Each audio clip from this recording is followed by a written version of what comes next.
We know I ask you different types of phases and playing for different phases. I got you, bro. Yeah, I got you. All right, so look at it.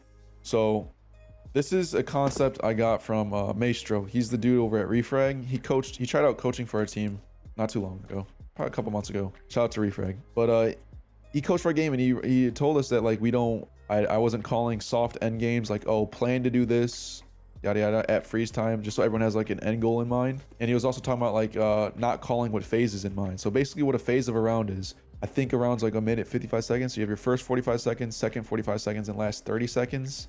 Something along those lines. It could be 40, 40, 30.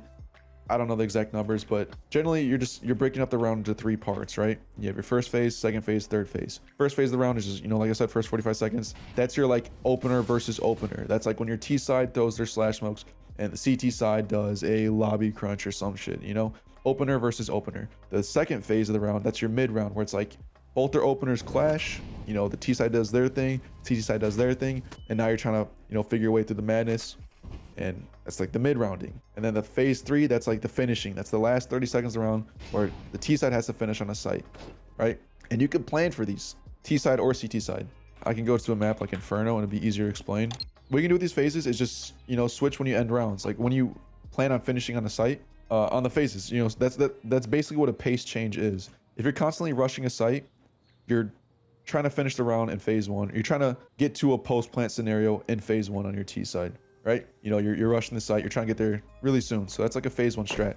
If you're constantly doing stuff in phase 1, a thing you could do is just simply next round play for phase 3. Try and go for the last 30 seconds. Everyone just stay alive. Let's just play for phase 3. And this randomness and when you decide to finish on a site can mess up the CTs and their utility usage. The phases generally has to do with utility usage and counteracting that. So like, let's say if we're Inferno T side, right? And you've constantly been rushing B. Right? You've been constantly rushing B. You've been doing phase 1 type of strats. The CTs are going to start trying to counteract this, and they're going to start using more util phase 1 to stop this rush. So now you can fake the rush and then just play for phase 3.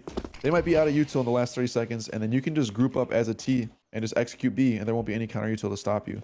So like what I generally use the phases for is if I'm tracking utility, if I'm tracking economy of the opponents. If we're T side and I know the opponents are on like a $4,400 buy, let's say they're like, this is their first buy round back and I know they can't afford an op, they're all like kind of low money-ish. Or if I know they're like in a weird force half buy type of buy where they're like low util, then, on your T side, Inferno, you could be like, all right, everyone just stay up, play for phase 3.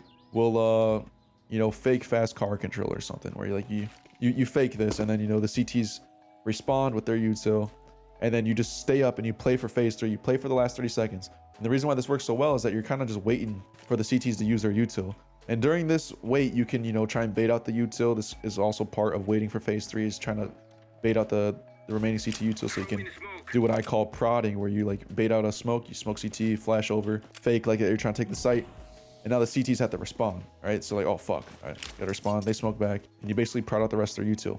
So when you end up playing for phase 3, you have more util than them. You started off the round more util than them. You wait for the last phase of the round. Hopefully you bait all their util. And now let's say you have 2 smokes, 2 mollies left. You can smoke coffin, smoke CT, smoke coffin, and then throw your mollies on site. And they have no more counter util to stop that execute. So that's what playing for phases is good for. Same goes for CT side. If you know you have more util than the opponent, this kind of goes for both sides. If you just know you're starting off the round with more util than the opponent, generally playing for the third phase of the round is probably gonna be good. Or CT side playing for a retake, because they're going to use up all their util trying to take the site, and they won't have any for post plant. So that's what I'll do sometimes on our CT side. If I know the T's are on a rifle low buy, let's say they're full loss bonus, they get bomb plant, that's $3,400 plus $800 for the bomb plant, they're $4,200. You're going to have some of them buy AK, some buy Galils. They're going to be generally low util. So our CT side will end up just playing for like a retake on B site, because we know they're going to probably spend most of their util defaulting, taking car control, taking brackets control, and by the time they actually want to finish on the site, they smoke CT, smoke coffins. We give it up, and they have 0 util. And let's say we didn't fight for anything. We just save all of our util. This is an exaggerated example. Let's say we save all our util. We give them the site, play for retake. Now it's like a 5v5 retake scenario. They have no more util, and we have like 3-4 smokes, 3 mollies. We can smoke off banana. We can molly out new box, molly out dark, molly out oranges, smoke the bomb. Like, this is a free win, So generally speaking, playing for phase 3 works out really well on both sides, T side or T side, if you know the opponent, if you know you have more util than the opponent. But there's like other ways to use the phases. Obviously, that's not a hard and fast rule. You can find how you like to use your phases. You know, every team's different, but being aware of what phases are of the rounds, the 3 phases, you can come up with your answers for when to use each, if that makes sense. Like, oh, if we know they're opping, then we can go for phase 2, yada yada, stuff like that. You can make up your own style of play, but being aware of it is like foundation to creating that style of play. Like, summing up CS pretty much is all about utility and timings. Like, that's pretty much the game summed up, is utility and timings and money. Like, so as long as you're aware of times, you can track the economy, like, you're set up pretty well to make some pretty accurate calls as an IGL or as a team if you're not even like the leader. If that makes sense. Hopefully what I said makes sense.